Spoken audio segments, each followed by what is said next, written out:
بجای قربانی کردن قیمت آن را ادا کردن چه حکم دارد؟ در کشور ما بعضی روشن فکرهای بیخبر از اصول و بیخبر از دین وجود دارد که هر روز بیشتر از پیش تیغ تحقیق و اجتهاد خویش را بر شعائر اسلامی و احکام قطعی و متواتر و عبادات تیز می نمایند. در اینجا چنین اشخاص بی‌حیا و چنین اشخاص چشم سفیدی هم هستند که با مسند تبلیغ می نشیند و با مسند و کرسی وعظ و اندرز می نشیند و خوش است که پیام قرآن و پیام محمد رسول الله صلی الله علیه و سلم را برای مسلمانان برسانند، ولی در حقیقت شمشیر بران خود را، در حقیقت شمشیر تیزی خود را بر علیه شعائر و بر علیه دین مقدس اسلام می دواند. اونها می گوید قربانی کردن جانور مباح است، یک امر جواز است، حکم و ثواب و فضیلت میگه با آن مرتب نشده و به سبب آن سرمایه های ملت و کشور به انحطاط می رود، در جامعه خونها به جوی تبدیل می شود و چقدر حیوانها بی جان می شود و چقدر ضربه اقتصادی به جامعه می آید.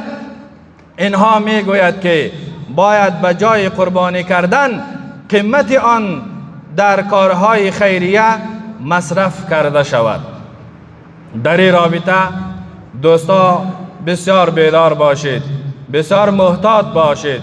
و بسیار زیرکانه در صفحات مجازی باید ما غور و فکر بکنیم. هر آن سخنی که از قال الله و قال الرسول گفته میشه، از هر آدرسی که گفته میشود، ما نمیتوانیم که بر اون حکم کنیم که این شخص صحیح گفته و درست گفته، بیخبر از این که اون پیامهای دشمنان اسلام را برای ما میرسانند، بیخبر از این که اون بر علیه دین مقدس اسلام تبلیغ میکنن و تقریر میکنن و از خود صفحات و در صفحات اجتماعی درست کرده هست تا اینکه ظاهرا خدمت اسلام را کرده باشه و در واقع بر علیه دین مقدس اسلام کمر بسته کردن. باید این را ما بشناسیم، حق و باطل را باید ما بشناسیم، روز و شب را باید بشناسیم، حقانی و غیر حقانی را ما باید بشناسیم. کسی که دلسوز دین است و کسی که دلسوز دین نیست ما باید بشناسیم که اونها میتواند که با زبانهای لشم و تیز خود، با زبانها و بیانهای سلیس خود فکرها و اذهان من و شما را مخدوش بسازه و ذهنهای من و شما را به بیراها بکشانند. در جواب اینها باید گفت در نصوص واضح قرآن و سنت و در هدایت قولی عملی و فعلی رسول الله صلی الله علیه و سلم در مسائل ثابت شده از زمانهای نبوت تا زمان صحابه کرام رضوان الله تعالی علیهم اجمعین و در عبادات و احکام هیچ جای انگشت انتقاد گذاشتن موجود نیست که رأی شخصی خیش را در آن استعمال کنیم. تقرب الی الله با شیوه‌های خود ساخته و مصرف میلیون ها روپیه حاصل نمی شود،